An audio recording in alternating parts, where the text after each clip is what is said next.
I think it started with a shift from sport to entertainment. Chase Carey convinced the dominant players in Formula One to reduce their slice of the pie. And if they could do that, then the size of the pie would double, and it has.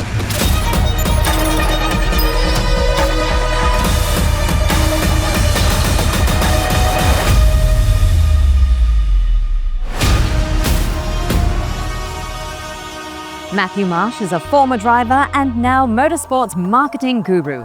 In this episode, we talk about the formula, not on the track, but in the boardroom. How did Formula One unlock a global audience of nearly 2 billion people? We explore the workings of a sporting and content empire. Okay, Matthew, let's start from the beginning. You started out as a driver, then you went into being a Formula One broadcaster, and now you're a motorsport marketing guru. With that wealth of knowledge then, I'd love to know, what do you think it is about Formula One that makes it such a powerful commercial juggernaut compared to the rest of the motorsports available out there? I think it starts with 827 million fans. You know, Formula One is the world's largest annual sporting series. And importantly now, 70% of those fans are in that 25 to 55 age group, which is the core demographic driving consumption. And more numbers, 40% these days are female, which is increasingly relevant. And it's also a sport that's always on. You know, the cars launch in February, they race through to December every couple of weeks. And they do that in 24 locations around the world, which adds local intensity to the global reach. From a TV point of view, there's almost 500 million unique viewers every year. That totals to over 1.6 billion cumulatively. Formula One now allows people to watch highlights on YouTube. There's 12 million followers on their YouTube channel. And social media, of course, very important for every sport. If you total the Formula One, the league, the teams, the drivers, 550 million followers. And then we get on to the Netflix docuseries Drive to Survive, which has been credited for the growth of Formula One, and it's a very important point. 100 million views a year, but more importantly, it's an entry point for new fans and followers. All right, so let's expand a little bit more on that then. You bring up Drive to Survive. Tell us a little bit more about why you think that has been so instrumental. I think the key point was that it took the sport from being about cars going around racetracks to being about the humans involved. It's a human interest story. When you watch Drive to Survive, it's fascinating because 95% of it isn't about the cars on track. It's about the conflict between these extraordinary individuals, the drivers, the team principals, and these locations on the planet where the drivers are living in Monaco and flying on private jets and holidaying on super yachts and glamorous girlfriends and all that. Now, Formula One is really a business, and it's become such an important case study for business students and for corporate CEOs, entrepreneurs alike. Can you maybe summarize this business model for us? I think it started with a shift from sport to entertainment. And when the sport was taken over in 2017 by Liberty Media, an entertainment company, and they knew nothing about Formula One by their own admission, which was their superpower because they came with fresh eyes, a new perspective, and they also understood that these 24 races could become sort of Super Bowl-like events in each of their territories. And I think even more impressive than that was that they were able to turn the sport into something that's commercially sustainable. Somehow, Chase Carey convinced the dominant players in Formula One to reduce their slice of the pie to something more equitable, shall we say. And if they could do that, then the size of the pie would double, and it has. The owner of Formula One, Liberty Media, has seen a 250% increase in the company's value since it acquired the franchise in 2017.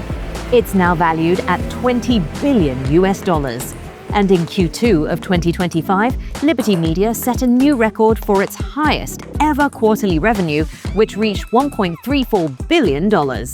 Now, we know that Formula One is all about performance then. So then as a business leader, as the leader of a large organization, or even an SME, what are some of the lessons maybe that we can look at Formula One and go, yes, that is something I want to emulate?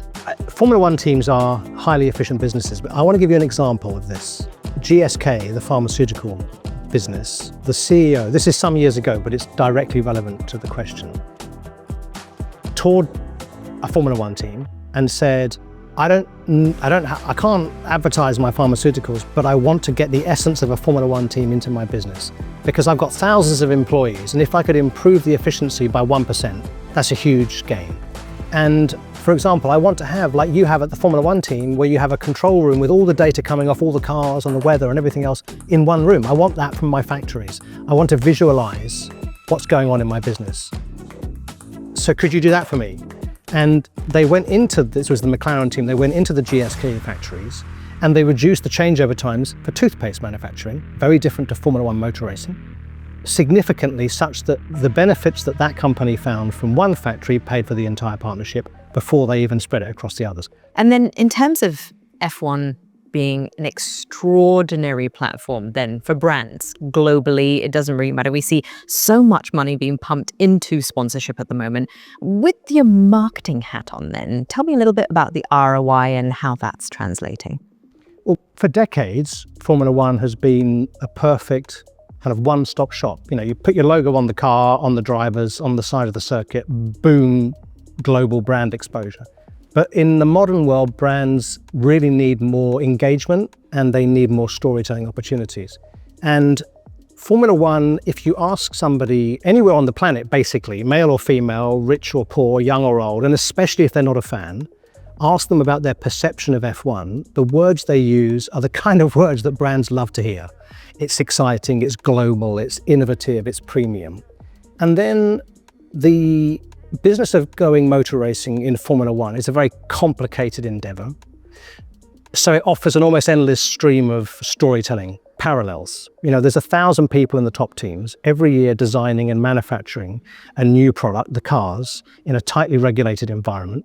They then have to ship them around the planet to go racing using sophisticated logistics. They have to capture and analyze tons of data coming off those cars with which to make informed decisions about strategy and risk management, and all the while trying to attract the talent and retain it to do all of that.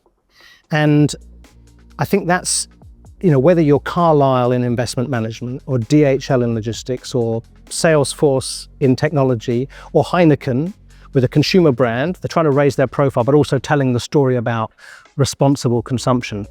And so if you were to pinpoint one success from Formula One that as a key takeaway from this conversation you want people to have, what is it? I think that's straightforward. I think it's the understanding that was generational and also the American eyes, which was anything somebody's paying money for, whether it's on television or going to the event, is entertainment. So don't get overly excited about the racing. The people have to have a good time. They have to feel they get value for money. Maybe from the racing, but from the overall experience. And we see that. The way that I engage is I want to watch 3 hours on a Sunday evening. My teenage daughter does not. She wants to be a Formula One fan. She's just as valuable as I am, but she wants to engage with merchandise or following on social media. So that, I think, has been the big change. A big thank you to our special guest, Matthew Marsh, former F1 broadcaster and marketing guru. You've been watching I See Your Trade, brought to you by IC Markets, a leading high-performance trading provider. Trade up to IC Markets. See you next time.